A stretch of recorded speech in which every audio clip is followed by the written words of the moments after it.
Assalamualaikum warahmatullahi wabarakatuh. Perkenalkan, nama saya Agisa Revi, NIM 56.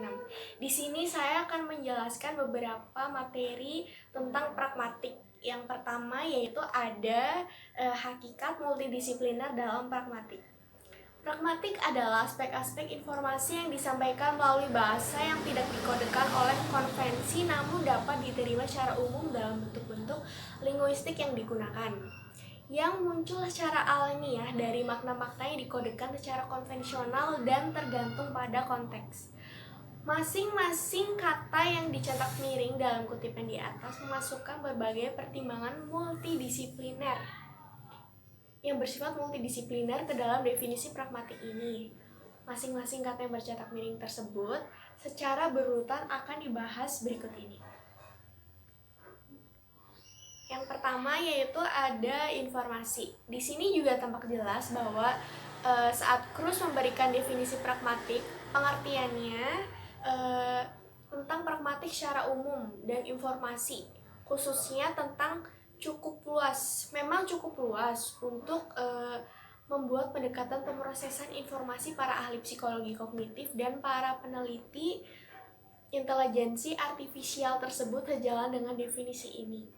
Dalam hal ini, intelijensi artifisial juga memiliki peranan yang signifikan. Akhirnya, pendekatan pemrosesan informasi psikologi, kognitif, dan intelijensi artifisial mempersyaratkan adanya pandangan filosofis tertentu terhadap pikiran yang diwujudkan oleh modularitas tesis pikiran ini. Yang kedua yaitu ada encoding.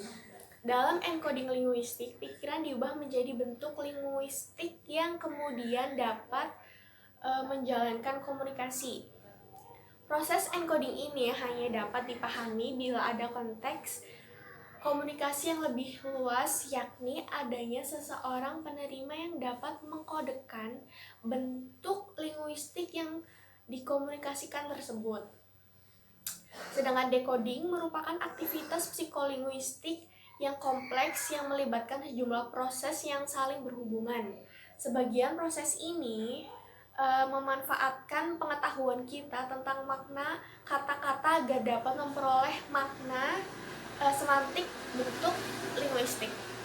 Namun demikian, sering terjadi bahwa makna semantik ini bukanlah makna yang ingin dikomunikasikan oleh penutur melalui pemroduksian ujaran tertentu.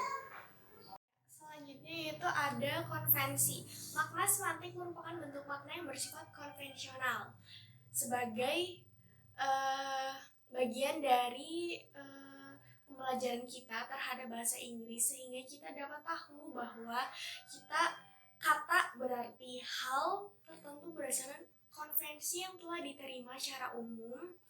Dalam konvensi bahasa Inggris yang telah diterima secara umum, kata dog merupakan mengacu pada jenis binatang tertentu.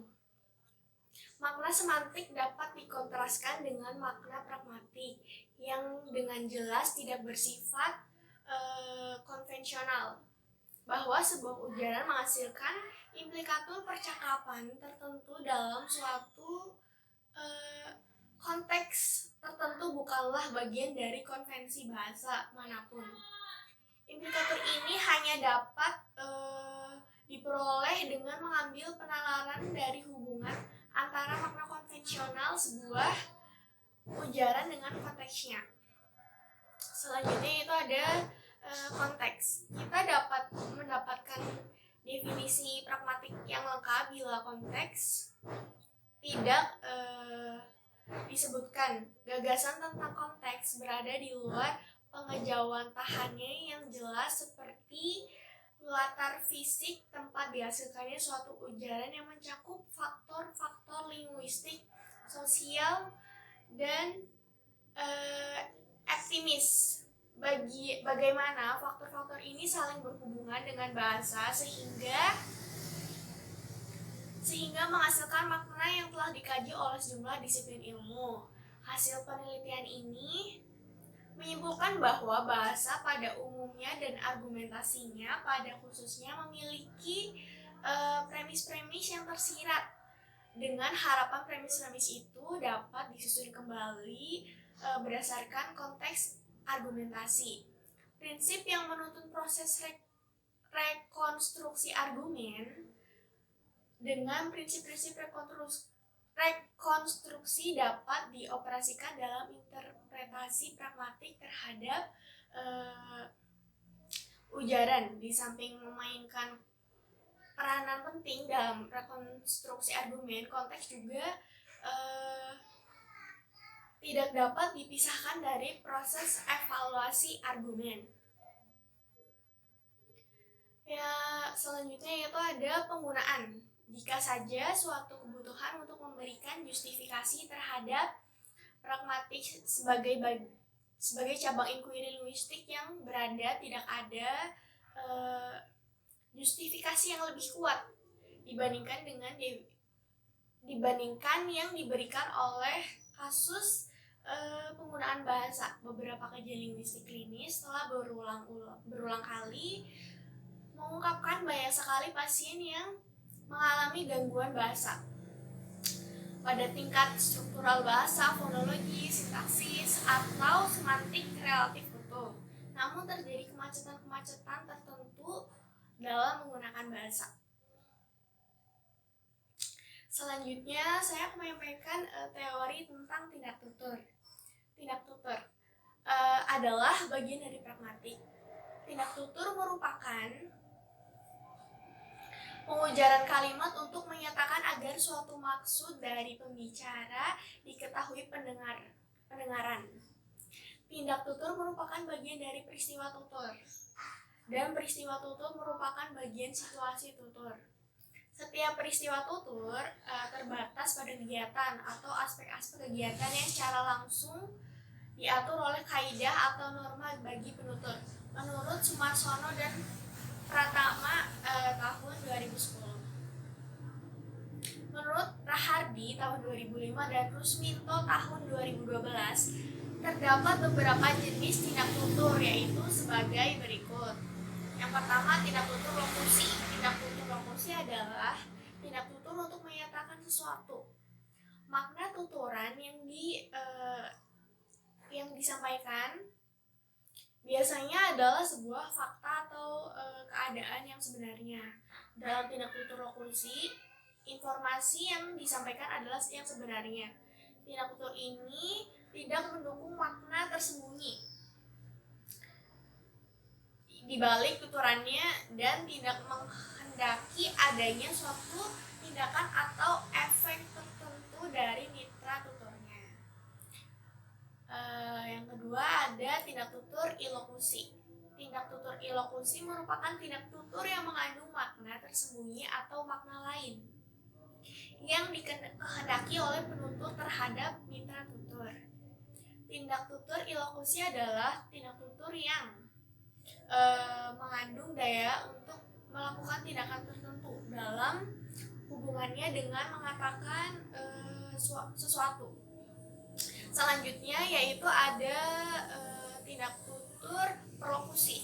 Tindak tutur perlokusi adalah tindak menumbuhkan pengaruh atau efek kepada mitra tutur. Tindak perlokusi mengandung daya untuk melakukan sesuatu tindakan dengan mengatakan sesuatu. Tindak perlokusi lebih mementingkan hasil, sebab tindak ini dikatakan berhasil jika mitra tutur mengatakan sesuatu yang berkaitan dengan tuturan tersebut. Tindak tutur tindakan tersebut diatur oleh aturan atau norma penggunaan bahasa dalam situasi tuturan antar dua pihak. Selanjutnya yaitu ada implikatur. Implikatur merupakan makna tidak langsung atau makna tersirat yang ditimbulkan oleh yang tersurat atau eksplikatur. Implikatur ada untuk menjelaskan makna bahasa yang tidak dapat diselesaikan oleh teori semantik. Implikatur dapat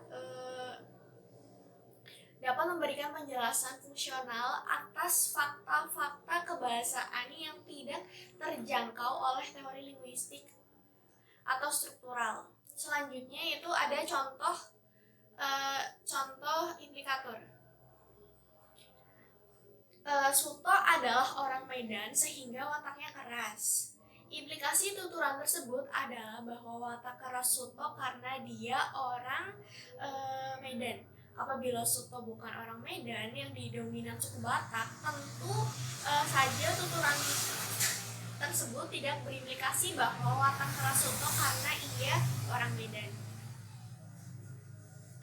Yang selanjutnya itu ada teori relevansi. Dalam bidang pragmatik dan semantik, teori relevansi adalah prinsip bahwa proses komunikasi tidak hanya melibatkan encoding, transfer, dan decoding pesan, tetapi juga banyak unsur-unsur lain termasuk interferensi dan konteks. Selain itu juga disebut prinsip relevansi.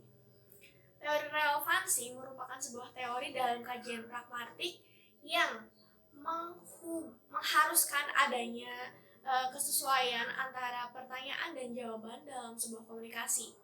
Penutur dan mitra tutur hendaknya memahami dan menginterpretasi sebuah tuturan dengan pemahaman dan